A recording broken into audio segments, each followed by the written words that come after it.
Well, Friday, the volunteers cut the grass, and we were away for the weekend, and we came in on Monday morning only to find out that the air conditioning units, the large units that were out on the outside of the building, were taken.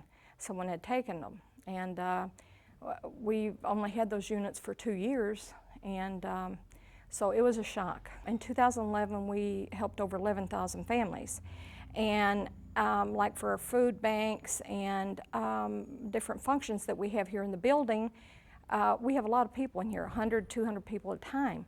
And so it gets really hot where this is a block building. So we struggled to get those units. It cost us almost $30,000 to get the units.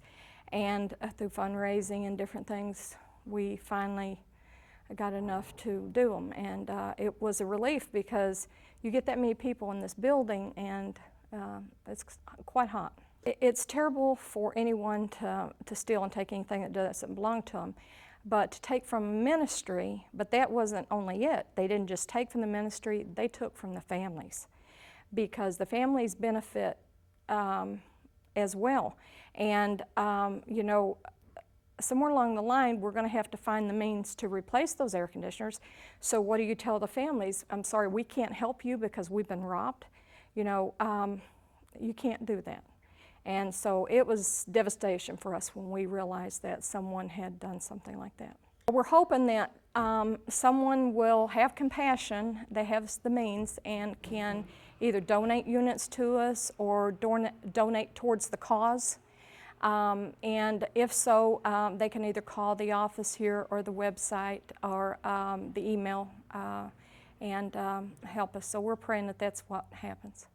When the families come in, we not only try to help them with material needs that they have, but we try to instore that we have faith in them to build their hopes up.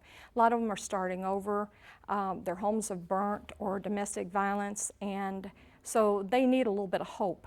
And so we try and instill that in them. And it was, you know, we just couldn't believe it. We're still in shock that somebody would do something like that. We were in the process of changing insurance for rising cost reasons.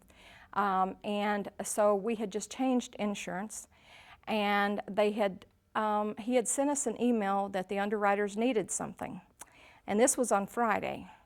So they're out of town. He is out of town for a few days. So I don't know whether it's going to be covered or not. I won't know until tomorrow. So at this point, we don't know anything. And even if they do cover, they're not going to cover the whole thing. They take depreciation out of it and then the deductible. So, you know, it put us in a really bad spot to have to go through this on top of everything else, because we function off donations. We get very little funding.